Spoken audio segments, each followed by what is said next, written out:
if injustice doesn't make you angry, you have already accepted slavery. அநியாயத்தை கண்டு நீ கொதித்தவில்லை என்றால் நீ அடிமைத்தனத்தை ஏற்றுக்கொண்டிருக்கிறாய் என்று அர்த்தம். இப்போ இருக்கிற காலகட்டத்தில் நம்ம கிட்டத்தட்ட அந்த சூழலில் தான் தமிழ்நாடு மக்கள், தமிழ்நாடு இளைஞர்கள் தள்ளப்பட்டிருக்காங்க. அதனால என்னமோ போதை கலாச்சாரம் தலை தூங்கி போகுது, அதே மாதிரி வன்முறை கலாச்சாரம் தலை தூங்கி போகுது, மேலும் பல குற்றச்சம்பவங்கள் தலை தூங்கி போகுது. இது அனைத்திற்கும் பொதுமக்களும் பொறுப்பேற்கணும், நிர்வாகத்தினற்ற அரசாங்கமும் பொறுப்பேற்கணும். அதாவது சில பாடல்கள், அதாவது எனக்கு வந்து பாட்டில் பத்தில் எனக்கு வந்து அண்டாவை கொடுங்க அப்படின்னு சொல்கிற கதாநாயகர் இப்போ வந்து தமிழ்நாடு ஆள்றாரு அப்படின்ற போது என்ன மாதிரியான ஒரு முன்னுதாரணத்தை நம்ம வந்து எதிர்பார்க்க முடியும்?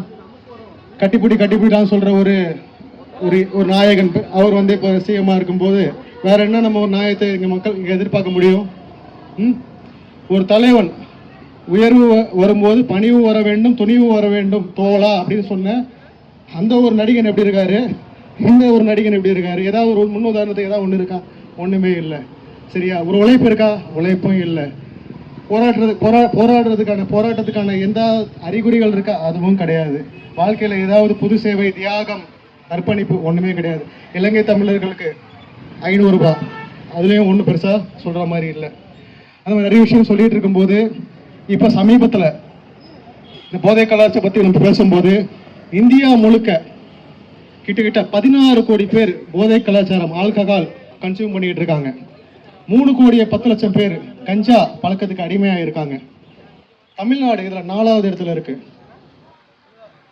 இந்த போதை கலாச்சாரத்தை ஒழிக்கிறதுக்கு மாரத்தான் நடத்துறாங்க. அதுலேயும் வந்து இவர் தான் 3 கிலோமீட்டர் ஓடின முதல்வர் சொல்லிட்டு மக்களை முட்டாளாக்கிட்டு இருக்காங்க. நமக்கு தெரியும் உமர் அப்துல்லா, இன்னும் பல அமைச்சர்கள், தமிழ்நாட்டில் மா சுப்பிரமணி முதலமைச்சர் ஆகலை. நான் அவரோட மாரத்தான் ஓடி இருக்கேன், 10 மாரத்தான் ஓடி இருக்கேன். அவர் இது வரைக்கும் ஒரு 150 மாரத்தான் ஓடி உலக சாதனை பண்ணியிருக்காரு. இந்த மாதிரி நிறைய விஷயங்கள் இருக்குது. அதே மாதிரி நான் ஒரு விளையாட்டு வீரன்.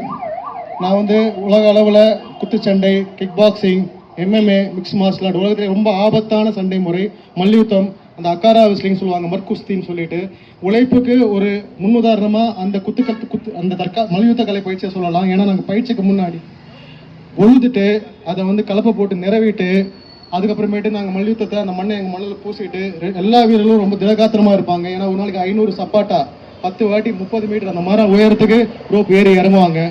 அவ்வளோ திருத்தமாக ஒரு வெஸ்லரோட நாங்கள் உடற்பயிற்சி பண்ணிவிட்டு அவங்களோட மோதுவோம். 1 மணி நேரம் தொடர்ந்து மோதிக்கிட்டு இருப்போம். அவ்வளோ கஷ்டமான ஒரு விளையாட்டு அந்த மல்யுத்த போட்டி. அந்த மல்யுத்த போட்டி, அந்த MMA போட்டி, MMA உயிருக்கு ஆபத்தான போட்டி. இது வரைக்கும் நான் வந்து பல போட்டிகளில் வந்து ஃபர்ஸ்ட் ரவுண்டில் நாக் அவுட் பண்ணி வின் பண்ணியிருக்கேன். அதுக்காக நிறைய உழைச்சிருக்கேன். ஆனால் நான் ஆபத்தான ஒரு விளையாட்டு போட்டியில் கலந்துக்கின ஒரு வீரனா, மல்யுத்த வீரனாகவும் சொல்கிறேன், குத்துச்சண்டை வீரனாகவும் சொல்கிறேன், தொழில்முறை குத்துச்சண்டை வீரனாகவும் இருக்கும். தொடர்ந்து விளையாடிட்டு இருக்கேன். விளையாட்டை விட விவசாயம் ரொம்ப ரொம்ப ரொம்ப கஷ்டம், ரொம்ப ரொம்ப ரொம்ப கஷ்டம். ஆனால் இங்கே ஒரு கோமாளித்தனமான ஒரு அமைச்சர், விளையாட்டு ரொம்ப கஷ்டம், விவசாயம் ரொம்ப ஈஸி. சிரிப்பு தான் வருது எல்லாருக்கும். இது கேட்கும்போது எனக்கு ஒரு விளையாட்டு வீரனா அது நான் உழைச்சவனா சொல்கிறேன். ஒரு நாளைக்கு 24 மணி நேரம் பயிற்சி பண்ணியிருக்கேன், தூங்காமல் 24 மணி நேரம் பயிற்சி பண்ணியிருக்கேன். ஏன்னா அதாவது என்ன கொண்டு போயிட்டு நீங்கள் வந்து வயக்காட்டில் இறக்கிட்டீங்க அப்படின்னா நான் திணறதான் செய்வேன். என் பயிற்சி வேறு, உழைப்பு வேறு. சரிங்களா? அதே மாதிரி நான் ஒரு காலத்தில் மூட்டை தூக்கியிருக்கேன், சமுட்டி அடிச்சிருக்கேன். ஒரு கூலி தொழிலாக 3 ரூபாய்க்கு மூட்டை தூக்கி வேலை பார்த்துருக்கேன். ஆனால் விவசாயத்தை நான் எப்பவுமே உழைப்பில் முன்னாடி தான் வைப்பேன்.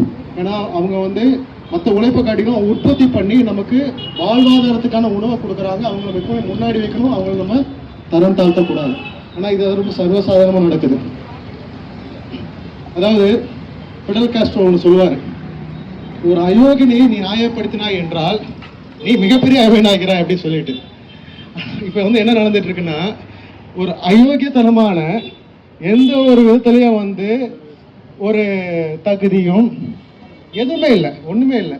ஒரு கோமாளி கூட, சர்க்கஸ் கூடாரத்தில் கோமாளிகள் சேர்ந்து நமக்கு வந்து வித்தை காமிச்சிட்டு இருக்காங்க.